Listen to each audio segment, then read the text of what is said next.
My dear Indigenous brothers and sisters, the rise of extreme right-wing populism and authoritarianism in Asia has led to severe curbing of civic space, abuse of human rights across the society, especially against the indigenous peoples. The ability of civil society to use political institutions to resolve conflict and access to justice have become ineffective. Further, during the pandemic, we have observed the consolidation of the populist and authoritarianist agenda. In the backdrop of these developments, we have been observing Indonesia as a country that is committed to deepening of democracy and taking the lead in promoting the rights of indigenous peoples. However, the developments during this pandemic is not encouraging. For example, the arrest of 6 indigenous villagers by the Kalimantan police for defending their rights against the expansion of PT SML Palm Oil Company.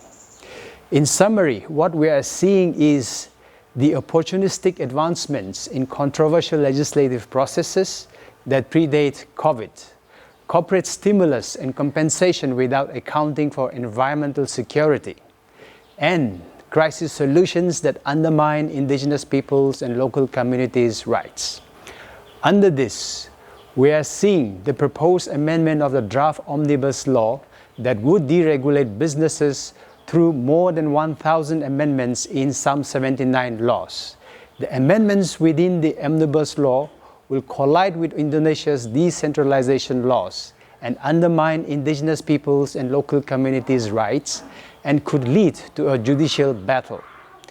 The omnibus laws will also be accompanied by the presidential regulation number 662020 on land procurement for public interest development projects.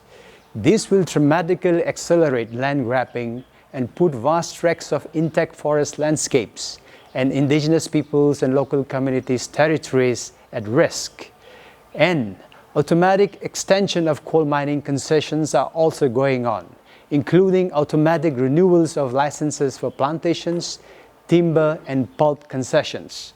Further, the President has instructed state-owned enterprises to open new rice fields to 900,000 hectares across Kalimantan, which can cause new conflicts.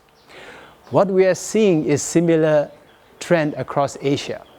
So the question is, why is this happening even after 13 years of adoption of the UN RIP?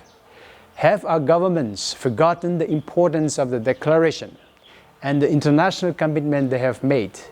Is in this declaration for peace and justice? We must remember that this declaration was adopted as an international commitment to reduce violence and bloodshed and usher in peace and justice through reconciliation. The declaration captures the vision of indigenous peoples for global peace and justice. It is for this reason that we all worked hard for the declaration and earned it.